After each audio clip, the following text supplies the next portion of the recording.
Nútená správa, v ktorej sa ocitlo naše mesto a problematika, čo tento stav spôsobilo, je medzi obyvateľmi už dlhodobo témou číslo 1.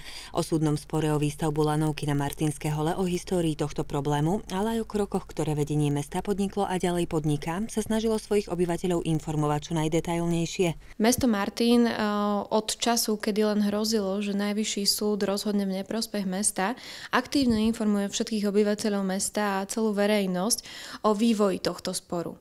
Napriek tomu sa v poslednej dobe objavili nepresné či zavadzajúce informácie, ktoré je nevyhnutné uviesť na pravú mieru. A práve z tohto dôvodu sa radnica rozhodla podrobne a odborne ozrejmiť celý súdny spor a zároveň vysvetliť a na pravú mieru uviesť všetky zavádzajúce informácie.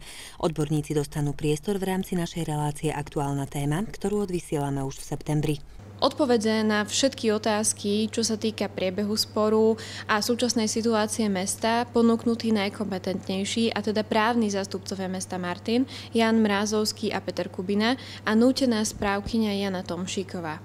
Už začiatkom septembra budete môcť na obrazovkách televízie Turiec sledovať, ako experti odpovedajú na všetky otázky, čo sa týka pôvodu, priebehu a súčasnej situácie v spore. A ako sme spomínali v úvode, do tejto diskusie sa bude môcť aktívne zapojiť každý, koho táto problematika zaujíma a chcel by poznať odpoveď aj na tú svoju otázku. By sme chceli vyzvať všetkých Martinčanov a všetkých tých, ktorí chcú vedieť, ako to so sporom momentálne vyzerá, aby nás kontaktovali prostredníctvom e-mailu na e-mailovej adrese spor@martin.sk do 31. augusta 2016. Všetky otázky, ktoré dostaneme na predmetný e-mail, zaznejú v relácii a budú zodpovedané.